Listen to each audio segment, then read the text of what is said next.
Assalamualaikum warahmatullahi wabarakatuh. Kami dari kelompok 3, saya Salma Nur Aziza dari PAI 4B. Saya Aji Somantri PAI 4B. Dan saya Tania Fitrijihan dari PAI 4A. Kami akan mewawancarai Pak Haji Suhrawardi dengan tema dampak dzikir terhadap pendidikan rohani.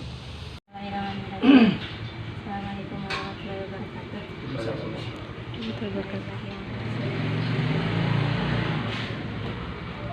Pak, kita dari kelompok 3 izin mewawancarai tentang dampak dzikir rohani bagi rohani.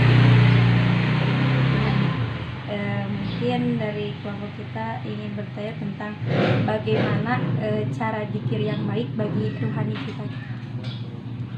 Cara dzikir yang baik, terus nanti mungkin dampaknya gitu. Iya. Dzikir itu kan ingat gitu ya. Tapi yang dimaksud di sini itu zikrullah, ingat kepada Allah gitu. Bukan ingat sama pacar, bukan. Tapi yang dimaksud adalah ingat kepada Allah. Zikir itu kalau secara umum ya banyak. Dapat zikir juga banyak. Dan sholat juga termasuk zikir, puasa juga, semua ibadah itu. Karena semuanya itu dalam rangka mengingat Allah. Tapi mungkin yang dimaksud di sini adalah zikir yang khusus, ya. Zikir yang diamalkan bagi para pengamal PPN, ya, yang Anda pelajari ini. Jadi apa tadi tujuannya pertama pertanyaannya? Bagaimana dzikir yang baik bagi rohani? Dzikir yang baik untuk pendidikan rohani supaya ada pengaruhnya, kan bahwa dzikir itu termasuk afdolu wa asyaddu ta'siron gitu ya. Di dzikir itu paling utama dan paling besar pengaruhnya. Tapi dzikirnya harus yang benar. Apa dzikir yang benar itu? Yang benar itu adalah dzikir yang sesuai dengan tuntunan Rasulullah. Ada tuntunannya, ada panduannya dari Rasulullah. Seperti mana Rasul memberikannya kepada para sahabat. Para sahabat menyampaikannya kepada para tabi'in, sampai kepada para aulia Allah, kepada para ulama. Nah, akhirnya sampainya kepada kita. Jadi yang harus kita amalkan itu zikir yang sesuai dengan petunjuk dari Rasulullah SAW. Itu kan di sekarang semester berapa? Tahun 40 ya, nanti di semester 6 biasanya saya menyampaikan Basul Kutub itu tabaruk Miftahul Sudur. Mungkin ada juga Pak Agus sudah menyampaikan. Di sana itu dijelaskan zikir yang benar itu, yaitu dikala Sayyidina Ali memohon kepada Rasulullah ditunjukkan jalan untuk kembali kepada Allah, jalan yang paling pintas, jalan yang paling mudah. Ternyata Rasulullah memberikan tuntunannya adalah alaika bimudawamati zikrallah, kamu harus mendawamkan zikir, jadi zikir yang dawam. Sampai Sayyidina Ali bertanya lagi, kaifa azkuru, kumaha tata cara zikirnya gitu ya, supaya menjadi jalan kembali kepada Allah. Nah, ketika itulah diberikan tuntunan praktek pengamalan zikir gitu. Jadi ditalkin lah. Jadi karena kalau ingin zikir yang benar itu harus melalui proses pembelajaran. Pembelajaran itu istilahnya adalah talqin. Jadi talqinul zikri itu adalah pembelajaran zikir. Itu benar ya, tata caranya, kemudian termasuk syarat dan rukunnya juga itu harus benar. Nah, jadi ketika itu yang disampaikan oleh Rasulullah pada Sayyidina Ali sama dengan yang kita terima dari mursyid, dari guru kita, dari amah, dari para wali. Jadi mengucapkan zikir yang diambil ada zikir yang paling utama, itu pertama ya. Lafaznya harus lafaz yang paling utama. Lafaz yang zikir yang paling utama itu adalah la ilaha illallah. afdalu dzikri fa'lam annahu la ilaha illallah. Terus ada lagi di hadis afdalu ma qultu ana wan nabiyuna min qabli la ilaha illallah. Jadi zikir ucapan yang paling utama itu yang diamalkan oleh nabi dan nabi-nabi sebelumnya adalah la ilaha illallah. Makanya zikirnya yang khusus ya, zikir yang utama yaitu la ilaha illallah. Cara pengamalannya juga harus benar. Bagaimana mengucapkan la gitu ya.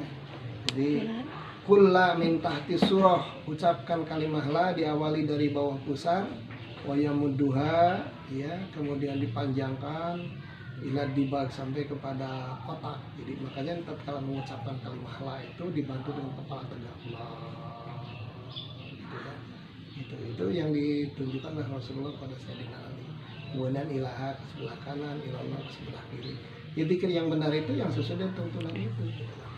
Jadi tidak asal mengucapkan, ya. Mengucapkan la ilaha illallah budak letik bisa atau ya burungnya bisa gitu, tapi supaya benar dan betul-betul besar pengaruhnya, gitu ya. Nah, itu harus begitu. Jadi bagaimana zikir yang benar? Zikir yang benar adalah zikir yang sesuai dengan tuntunan yang disampaikan oleh Rasulullah. Bagaimana gitu yang harus kita lakukan agar zikir itu teh kuat sama rohani kita ya. Harus diamalkan.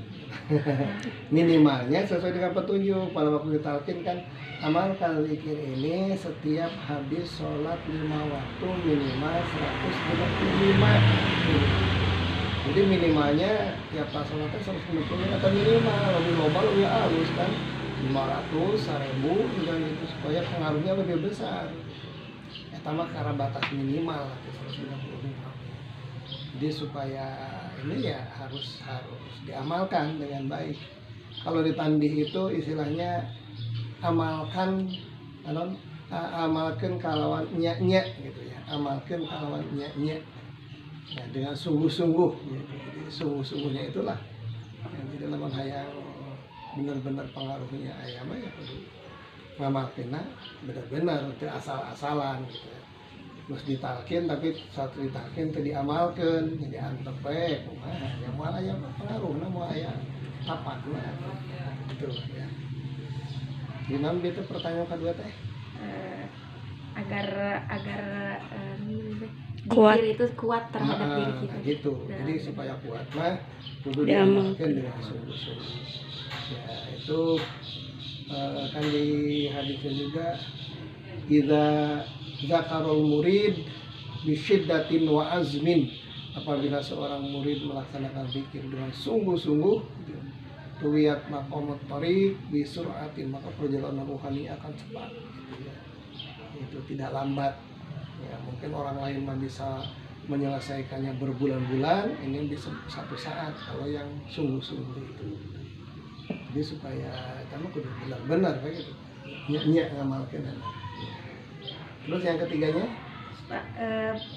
contoh dampak zikir untuk rohani gitu. Setelah banyak mengamalkan zikir gitu, salah satu dampak untuk rohani kita itu. Iya.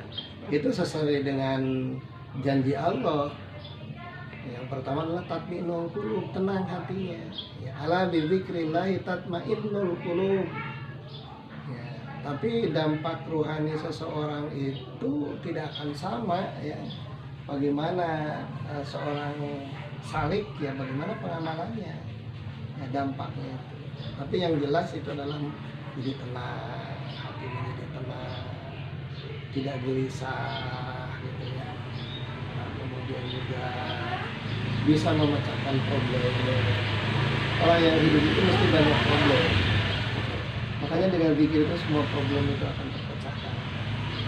Nah, kalau di Al-Qur'annya itu wa may yattaqillah yaj'al lahu makhrajan. Orang yang bertakwa betul-betul kepada Allah itu akan ada jalan keluarnya.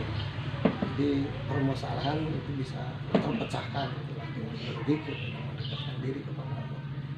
Kalau dampak yang paling besar itu adalah ketenangan rohani, ketenangan jiwa. Jadi menjadi kendali hidup gitu. Hidup dimanapun juga itu tidak akan terkontaminasi dengan lingkungan yang jelek kalau kita punya. Mungkin itu wawancara singkat dari kelompok kami tentang dampak dikir terhadap pendidikan rohani. Semoga apa yang kelompok kami sampaikan bermanfaat untuk kita semua. Billahi taufiq wal hidayah. Wassalamualaikum warahmatullahi wabarakatuh.